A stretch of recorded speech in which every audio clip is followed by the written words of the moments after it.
sekarang berada di kantor SAR Bandung yang tepatnya di Jalan Raya Bandung Garut kilometer 27 Jawa Barat. Dan Baraya, seperti yang sekarang kita lihat nih, ini ada beberapa truk-truk Basarnas. Semuanya lagi standby. Mungkin untuk hari ini nanti kita akan berbincang sebentar deh sama orang-orang Basarnas, atau mungkin yang lebih kenal dengan orang Basarnas sendiri. Ayo.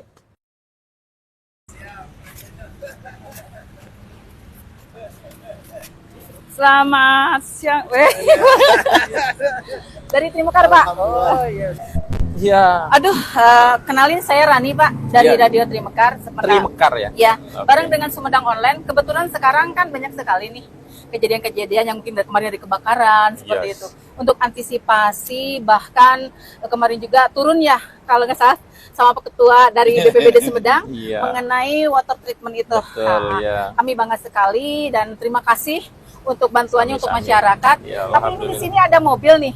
Yes. Basarnas, apakah ini tadi jalan kah, ada hal-hal sesuatu kegiatan kah, atau mungkin sekarang tidak ada ini apa gerakan sama sekali seperti itu mungkin? Iya. Jadi sama ya Basarnas dengan BPBD, BNPB. Oh, ya? Kita memang selalu standby, selalu siaga. 1 kali 24 jam dan 7 hari. Makanya semboyannya kan 247 ya Pak kalau Iya. 247. Jadi 24 jam 7 hari kita itu selalu siap siaga untuk mengantisipasi hal-hal yang tidak kita inginkan terkait dengan kondisi-kondisi yang mengancam kedaruratan tentunya. Yaitu terkait dengan kedaruratan bencana. Kita selalu standby. Jadi kendaraan-kendaraan ini memang ini siap untuk digerakkan sewaktu-waktu apabila terjadi sesuatu hal. Jadi prinsipnya kita selalu menyiapkan diri, tim kita selalu kita siapkan, peralatan selalu kita siapkan untuk kondisi terburuk. Walaupun kita tetap berdoa agar kondisinya tetap adem ayam, aman, terkendali gitu. Jadi menyiapkan diri untuk hal terburuk dengan berdoa untuk kondisi yang terbaik. Oke. Wah, mungkin untuk sekarang kan mau antisipasi musim hujan. Betul. Mungkin ada program-program khusus nih yang diprogramkan untuk Basarnas, untuk masyarakat. Apakah ada program yang bikin gebrakan baru lah untuk ini? Ya mudah-mudahan sih aman ya, nggak jadi ya. apa-apa. Insya Allah aman. Iya, jangan. Yang jelas kita kesiapsiagaan tetap. Bahkan kita tingkatkan. Artinya kita tingkatkan itu secara rutin kita memang sudah melaksanakan siaga selama 24 jam 7 hari non-stop. Tetapi mungkin nanti begitu ada peningkatan kita ada peningkatan juga terkait dengan tim maupun peralatan yang kita siagakan. Contohnya misalnya kalau tadi kendaraannya kita siagakan di shelter di belakang. Begitu kondisinya meningkat, intensitas hujan meningkat misalnya, kondisi ekstrim, ya kita sudah kendaraannya sudah kita siapkan di depan sehingga tinggal berangkat. Begitu juga dengan tim. Kalau tadinya misalnya tim masih siaga di tempat masing-masing, tapi begitu kondisi meningkat, kita akan calling tambahan tim untuk siaga di kantor yang sudah siap dengan peralatannya. Peralatannya sudah siap, perlengkapan pribadi sudah siap, tinggal angkat. Begitu ada kejadian, ada perintah berangkat, mereka tinggal berangkat. Kemudian kita juga meningkatkan koordinasi komunikasi terutama dengan BPBD, kemudian dengan BMKG. Kita meningkatkan komunikasi koordinasi untuk memantau situasi kondisi di wilayah kita. Begitu kondisi ekstrim itu tadi, kita sudah siap untuk bergerak. Kemudian satu hal lagi yang tidak kalah penting adalah sosialisasi, edukasi kepada masyarakat. Betul. Masyarakat kita himbau untuk berhati-hati, untuk menghindari daerah-daerah, lokasi-lokasi yang berpotensi terjadi bencana. Ya. Kalaupun misalnya mereka harus beraktivitas karena memang itu kayak contoh-contoh saudara-saudara kita yang nelayan misalnya. Kalau mereka tidak melaut, dapur tidak ngebul tanda kutip. Mereka harus tetap misalnya beraktivitas karena berkaitan dengan masa depan terkait dengan dapur tadi itu. Mereka boleh saja melakukan aktivitas dengan tetap memperhatikan tadi kondisi-kondisi ekstrim,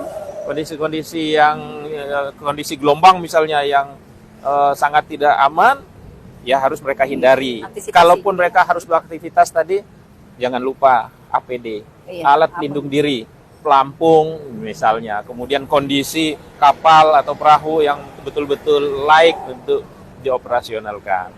Nah, apabila terjadi hal-hal yang tidak diinginkan, misalnya kita sudah berusaha untuk itu tidak terjadi, tapi masih terjadi juga, maka segera hubungi unit-unit yang bisa memberikan pertolongan segera. Kalau di Basarnas ada 115. 115 itu emergency call di Basarnas. Emergency call, 115. Emergency call-nya Basarnas 115. Gitu. Kemudian bisa juga melalui BPBD, melalui aparat-aparat terendah, terbawah pun, misalnya dari RT, RW, kelurahan, kecamatan, dan seterusnya sampai ke kabupaten atau provinsi. Kemudian unit-unit dari instansi TNI, Polri misalnya, mulai dari Babinsa, Babin Kamtipmas, Polsek, Koramil, itu silakan dilaporkan. Ya. Intinya bahwa apabila terjadi, segera hubungi unit-unit yang bisa mengadakan pertolongan atau memberikan pertolongan. Terakhir, himbauan untuk masyarakat, khususnya yang saat-saat ini dari musim dari panas, pancaroba mau ke hujan. Iya. Himbauan mungkin untuk masyarakat. Ya itu tadi, yang pertama adalah harus proaktif memperhatikan perubahan-perubahan cuaca, perubahan-perubahan situasi lingkungannya masing-masing. Dari lembaga resmi tentunya. Kita ada BMKG. BMKG yang selalu intens memberikan perakiraan-perakiraan cuaca, memberikan situasi kondisi-kondisi cuaca di lingkungan kita, dan bisa juga melalui BPBD, karena BPBD sudah terintegrasi dengan BPBD untuk memberikan informasi terkait dengan situasi atau cuaca di lokasinya masing-masing. Dengan masyarakat harus intens, harus aktif memperhatikan itu, bisa melalui websitenya BMKG atau melalui call centernya BMKG. Kemudian yang kedua tadi saya sampaikan, kondisi tertentu agar menghindari lokasi-lokasi yang memang rawan akan kejadian bencana. BPBD sudah mengeluarkan peta rawan bencana. Nah itu masyarakat sebaiknya mempelajari itu. Titik mana nih? Sumedang ini daerah-daerah yang rawan misalnya mana saja. Bisa dilihat di peta rawan bencana yang dikeluarkan oleh BPBD. Karena kami pun Basarnas terkait dengan kebencanaan ini untuk peta rawannya kita masih bekerja sama dengan BPBD, masih menginduk ke BPBD. Artinya peta rawan bencana yang dikeluarkan BPBD itulah yang menjadi acuan kita untuk menjadi fokus kita, perhatian kita pada saat kondisi-kondisi ekstrim tadi, gitu. Kemudian terakhir tadi kalau memang harus beraktivitas di luar rumah dalam kondisi cuaca ekstrim, selalu perhatikan faktor keselamatan. Gunakan APD. Kalau di air berarti harus pakai pelampung, kalau di jalan raya ya gunakan helm dan seterusnya. Aduh, terima kasih, begitu Aturnuhun. padat banget, begitu jelas banget. Dan buat Barayan nih, kami melaporkan dari kantor Basarnas Jawa Barat. Terima kasih untuk kebersamaannya dan terima kasih juga buat Pak Ketua, Ya. Pak Ketua BPD. Makasih. Terima kasih. Kita jumpa lagi Baraya di lain waktu ya. Makasih.